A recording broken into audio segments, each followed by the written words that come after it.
Let me begin by extending my warmest greetings and good wishes to each one of you present here. I'm really grateful to Dr. Bhargava, the Six Sigma, for inviting me to come to this great function. I've been listening to some very eminent speakers and I've got a lot of ideas from them, and I'm sure I will put them to practice, and they will be of great help in bringing up our facility, the Ambience Financial Center. There is one thing that all entrepreneurs in the world have in common. They have a dream, a passion, a deep desire to change the world for the better. They all have, in the words of President Obama, the audacity of hope. The spirit of entrepreneurship runs in the blood of most Indians. I truly believe that if your intentions are noble, the universe conspires to help you make your dreams come true. When I decided to set up a hospital, people were so skeptical. I didn't have a medical degree or medical academic education. I was not an administrator, and above all, I had no funds.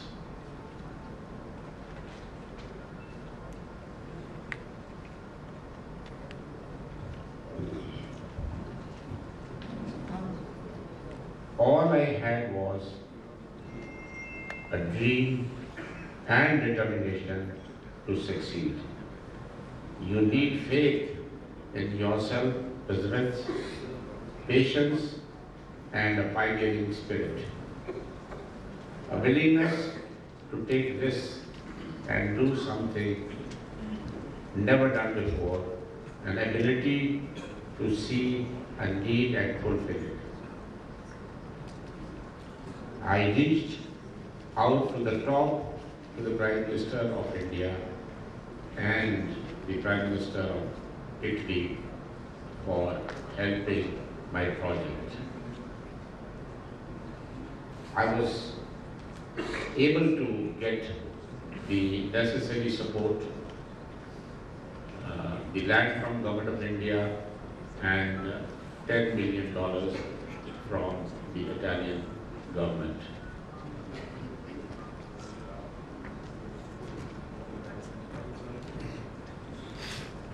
The whole story actually began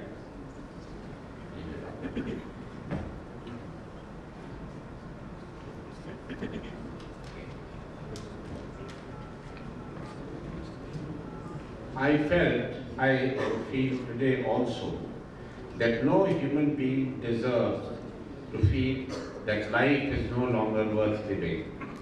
I know, for I have been there, I have experienced both sides of the spectrum, the depth and despair and devastation as a long-suffering patient, and the fulfillment of bringing hope and joy into the lives of others as chairman of the HPS Ahluwalia Center.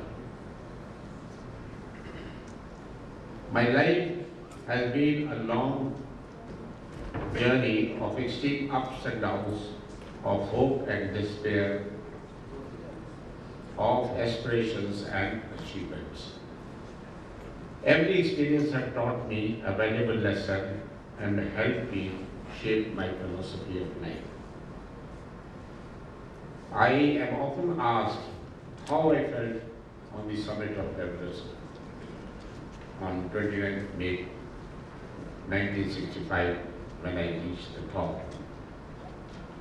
It was 30 degrees minus below zero, but suddenly the wind dropped and I remembered that this was a special gift from the Goddess Mother of the Earth. We took a long wheeling look from the highest point in the world closest, I would say, to heaven. They were Mount Vakalu, Lutse, Kanchenjunga, and all many other mountains, all looming on the horizon. The view was unforgettable. Of all the emotions which surged through me as I stood on the summit looking over miles of panorama below us, the dominant one, I think, was humility. The experience changes you completely. It makes you conscious of your smallness and loneliness in the immeasurable universe. Before descending, a sense of pride overwhelms you for having achieved the ultimate in climbing. But there is tinge of sadness coupled with this, as you will now go down and there will be nothing high to climb. Little did I know then that this was just a training ground for me and that the real test of my spirit lay ahead. 3 months after climbing Mount Everest, I was wounded in the Indo-Pak War. The scenario of spinal cord injury management had not been evolved in India at that time. Nobody could tell the difference between a quadriplegia and a tetraplegia. No one could even tell what is required and what is the right treatment for such patients. I was asked to lie on the bed for probably, they said, it will be for the rest of the life because there is no treatment available that they could think of. That made me very uncomfortable to know that you're going to now lie for the rest of your life on the bed straight without movement of your limbs. I spent almost 2.5 years in various hospitals as doctors didn't know what to do. And then we came to know that there is a hospital called Stoke Mandeville in UK, which was built for the Second World War patients by a person called Sir Ludwig Woodman. But it had a long waiting list of 6 months. So we, with the help of my friends and the government of India, we were able to get the go-ahead to be treated at Stoke Mandeville Hospital. I remember I reached Stoke Mandeville totally broken in body, but not in spirit.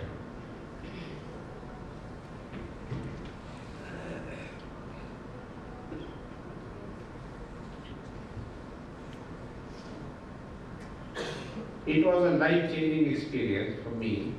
Over the years, I visited Stoke Mandeville Hospital, and then it struck me that India needs, if any country needs a hospital like this, it's India. And I tried to get a short project report from there and discussed with the Delhi government, health government. They felt it was very good and they sent it to the Central Health Ministry, and I pursued the project for 2 years or so. But then finally, with our persuasion, the health secretary called me, and I was pretty happy. I said something is going to happen, that now the government might take this project and there will be a number of patients from India who will probably be able to get the help. But when I met him, he said, look, Ahluwalia, your project is very good, it is required, this, that and the other, but we will not be able to muster that much amount of funds for this project. So then I came back, but I knew that, we will not just leave it at that, and formed an NGO called the Indian Spinal Injury Society, registered it. I think I didn't have even 200 rupees which was required to register it. So I asked my driver if he had that money. So he gave it to me and we registered it, signed it, etc. And that was the start of this India's Financial Center. Then, as I said, that we got a lot of help from the Government of India, but what really helped was that a file was being moved for the Italian government. After climbing Everest, I was asked by the Ministry of Tourism to go to various countries and speak to them on one adventure. So that was a new area which was opening up, and I was asked to speak. So during one of the talks, I was asked to go to Rome, and I gave the talk, and somebody sitting there opposite me, and I said, "What you are doing?" The lady said, "I'm a director of cooperation here, and this is what we do." And my project fell exactly into the conditions, and I told her. So she said that yes, we follow. So the story began, and the file from the usual, like it happened in government, this thing. But this cooperation do not go by a project report of yours, but initially, but they go through the people who are behind the project. It was me, and then there was the Defense Secretary. I don't know whether some of you would know, or Mr. H.C. Sri. He was the chairman. So they asked all the things, why I got the awards, what these awards, when, who gives it, and things like that. Just to know that what is the power behind this project. But everything was there. Still, the file kept going up and down, and the Italian people told me that, look, our bureaucracy is no better than yours. But fortunately for me, the Prime Minister of Italy was visiting India, and they told me that if you can meet him, things would happen very fast.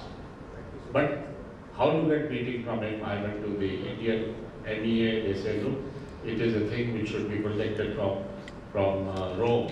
And when I went to the Rome, they said, no, look, you are going to be meeting him there. I think that your MEA work it out. I don't think we can do it. So this kept happening, but I used my army, this thing, and they told me that we'll try and etc. But quietly, please don't tell anybody.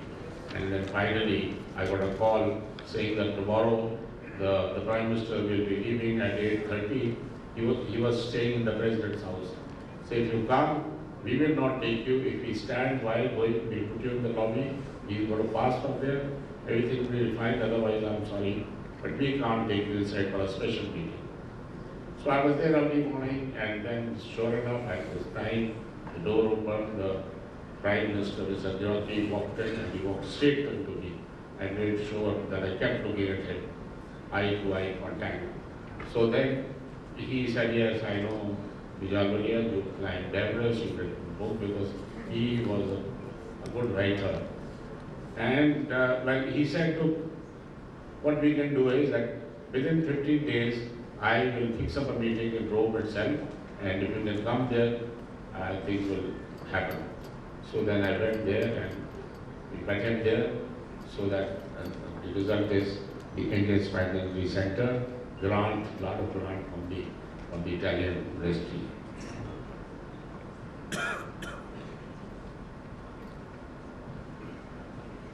There is an old saying, the world is his who does his job with compassion.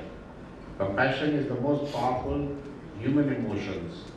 It brings a new meaning and purpose to our lives. To do our work with compassion is the first principle on which the medical profession has been founded. The Hippocratic Oath urges all the doctors to do their duty to the best of their ability and to serve the needs of the patient selflessly. I request always my doctor friends to please give the fullest attention and treatment to the patient and forget about the money. Money will follow. And that is what the patients want. And that is what is lacking today, and it's The doctors, I'm sorry to say, but they want to make money out of everything, including commission from medicine, implants, and so many other things which I don't want to mention. And my request to them would be that please, they should pay their attention to the patient. Because after all, in the end, nobody is going to, God is not going to look at your bank account. He is going to say what you have done, how many types of patients you have treated, and what goodness that you have done. So we must stick to that principle.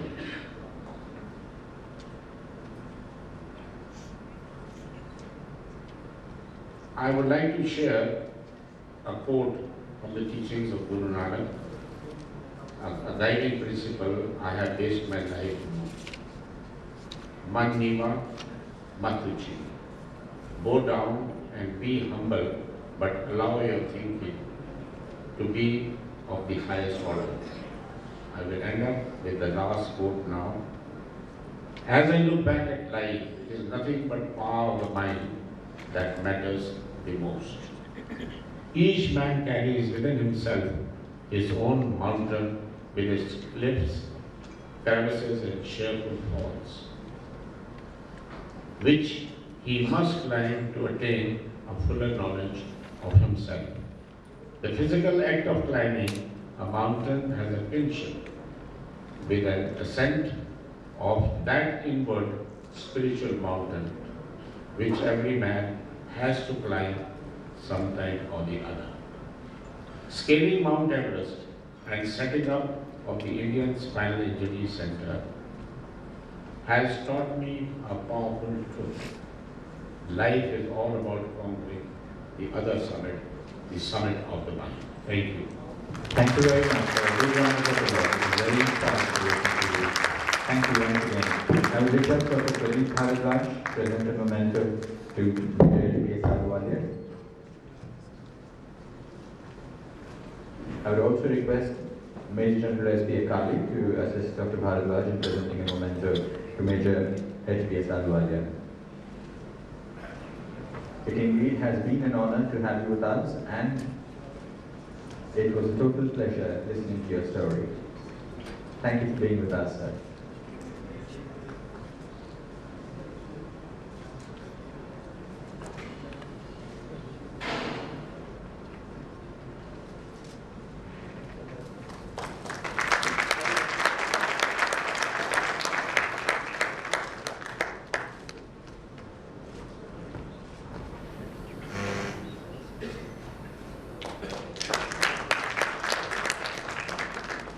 I would also ask Major General S.P. Akali to present a shawl to Major HPS Ahluwalia as a token of respect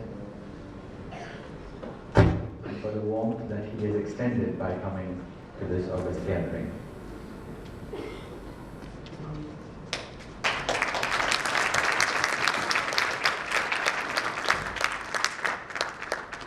Thank you very much, sir. Thank you.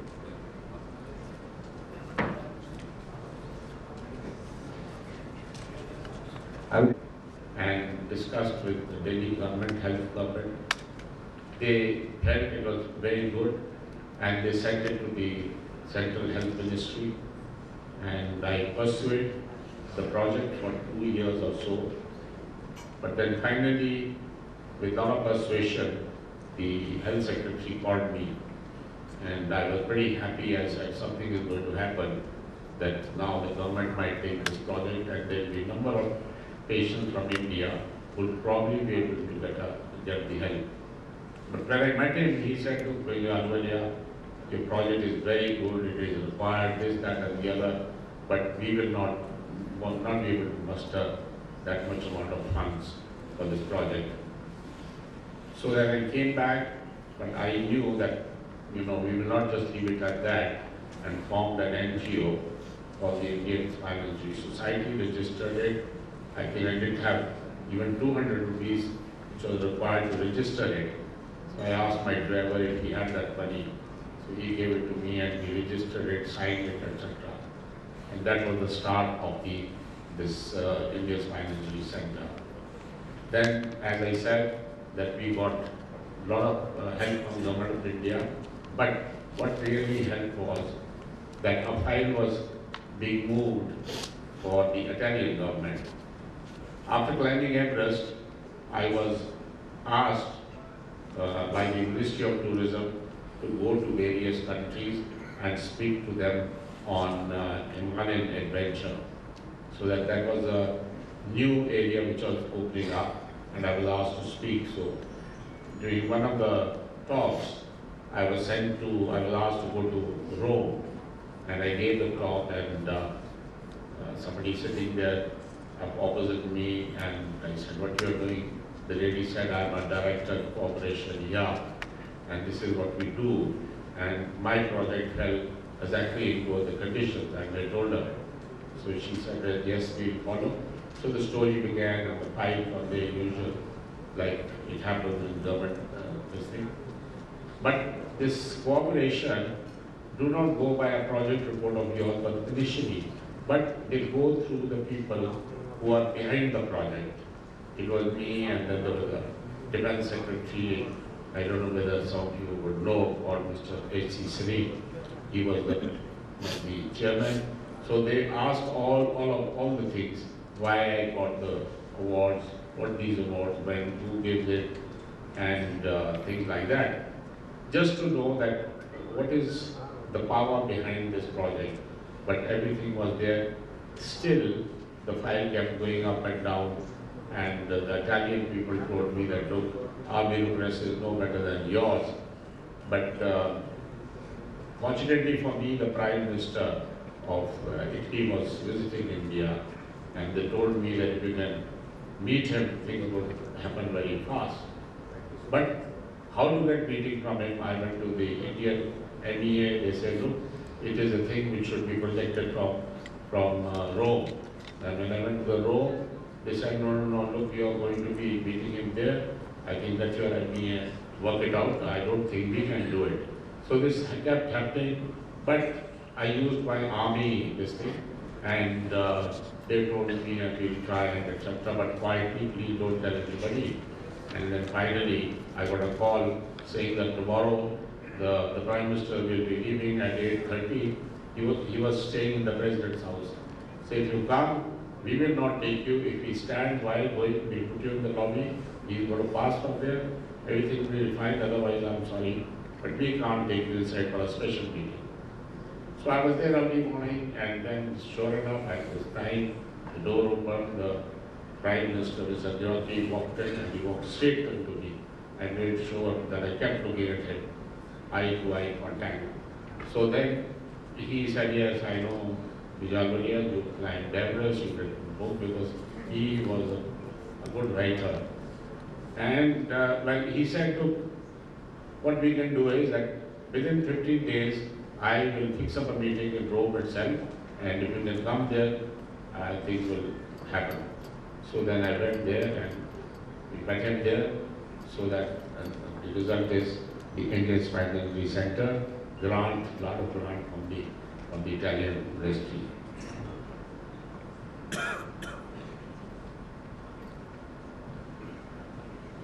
There is an old saying, the world is his who does his job with compassion. Compassion is the most powerful human emotions. It brings a new meaning and purpose to our lives. To do our work with compassion is the first principle on which the medical profession has been founded. The Hippocratic Oath urges all the doctors to do their duty to the best of their ability and to serve the needs of their patient selflessly. I request always my doctor friends to please give the fullest attention and treatment to the patient and forget what the money will follow. And that is what the patients want. And that is what is lacking today. And it's, the doctors, I'm sorry to say, but they want to make money out of everything, including commission from medicine, implants, and so many other things which I don't want to mention. And my request to them would be that please they should pay their attention to the patient. Because after all, in the end, nobody is going to, God is not going to look at your bank account. He is going to say what you have done, how many types of patients you have treated, and what goodness that you have done. So we must stick to that principle.